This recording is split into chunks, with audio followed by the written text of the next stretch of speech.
So in this video we'll discuss the two variable chi-square. I'm going to break it down in a second. Nathaniel, let's begin.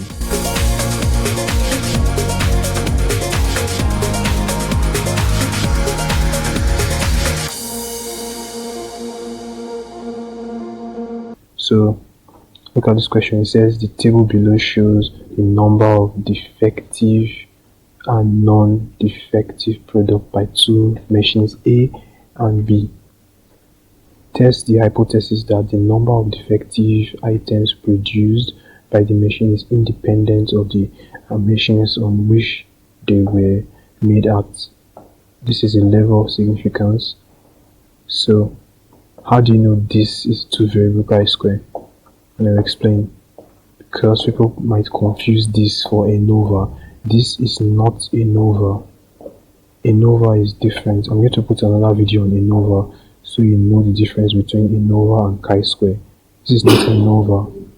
This is not ANOVA. This is chi-square. Let's get started with solving the question.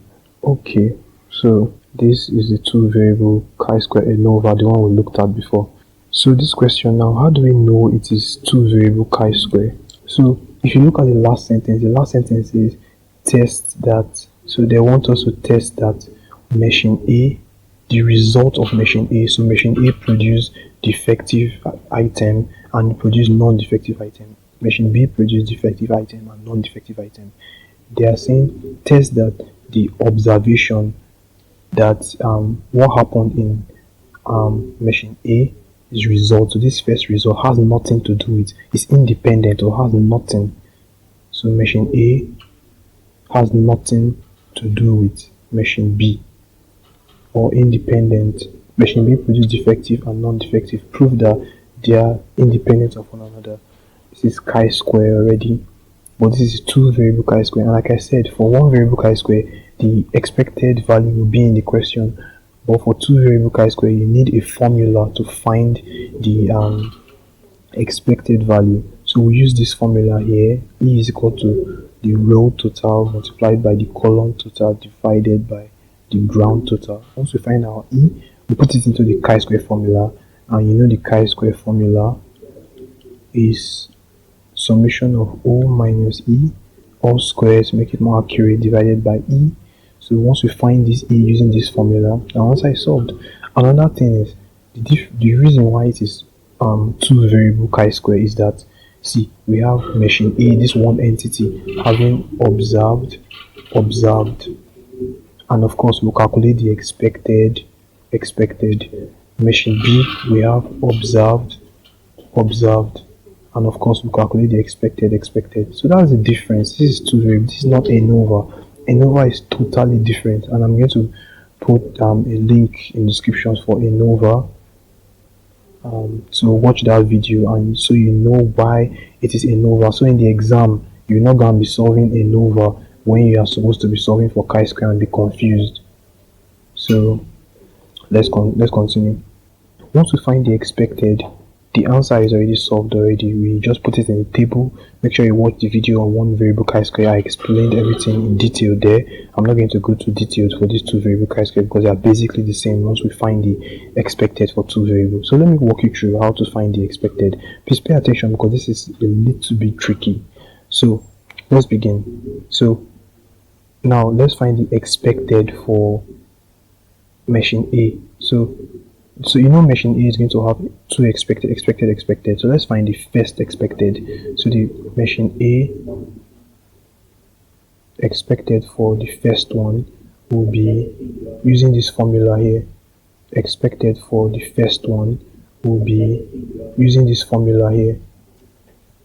So it's very simple. The row total, this is the row total. Row total is the total of this and this. So let me put their total here. Total. So basically what they are saying is if you add this and this, the row 250 plus 3750, you will get 4000. And of course if you add this row, the second row for machine B, you will get 6000. So this is the row total, the row total for the both of them, and the column total if you add the column total, let's find the total for the column. So if you add this and this, you would get 670. Make sure you do it with me. So if you add these two, you get 9,330. So practice this often and you get perfect with it. Practice every day, you get perfect with it. And of course, if you add this, you get 10,000, and it will confluence with this one. If you add this and this, you get this too. That's how you know, like, to check if you made some kind of mistake. So this is some kind of mini check. So make sure you check this and this if they balance. So that's 10,000. So let's find our observed formation A now. See, the expected is equal to this multiplied by this. Where is the column total for A? 4,000. So 4,000, 1, 2, 3 multiplied by the column total. See, the first column for A. Now for defective, this is defective, right? So we're dealing with this first. So that is, add all this together. So this is the total, the row total for machine A defective, and the column total. We're dealing with this total now, which is 670 divided by 10,000. 10,000 is the grand total, and then we'll get 268 for the first one. So what about non-defective? Very simple, the same procedure. Listen, it's very tricky. This, the row total, which is 4,000 again, multiplied by the column total. Now this, we are dealing with non-defective, so we found expected for this. Now let's find expected for this. So the row total multiplied by, this time the column total is this. So this is the column total, 9,330 divided by the ground total, which is 10,000. 1, 2, 3, and then we get our answer as 3,732. This is our answer. So now we have machine A defective and non-defective.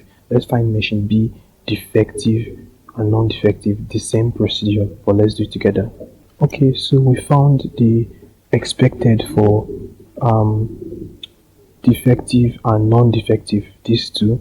Let's find for B, expected for defective and non-defective. Of course, we use this formula again, which is the row total, which is 6,000, right? For machine B, hold on, for defective. So this is the 6,000 for row total multiplied by column total. So this is our column total for machine B. So this is our row total for machine B, 6,000. Now for machine B, of course, this is our row total for machine B, 6,000, and of course for machine B this time defective, the column total is here, which is 670. Please make sure you practice this often because it's going to confuse you sometimes. So make sure you practice and make all the mistakes that you want to make now, so in the exam you don't go and make silly mistakes. Divided by the ground total, of course, 10,000. So if you do this, you get 402. Okay, what about non-defective? Very easy. Non-defective is still the same thing. All we do is the row total again, row total, which is 6,000. 1, 2, 3 multiplied by the column total. Now we're dealing with non-defective, so the column total is here, 9,330 divided by the ground total, which is 10,000. And if you do this, you get our answer as 598. So now we have machine B expected. The first one is this, and the second one is 5598. So now all we do is plot the table using this formula. Now let's do that together.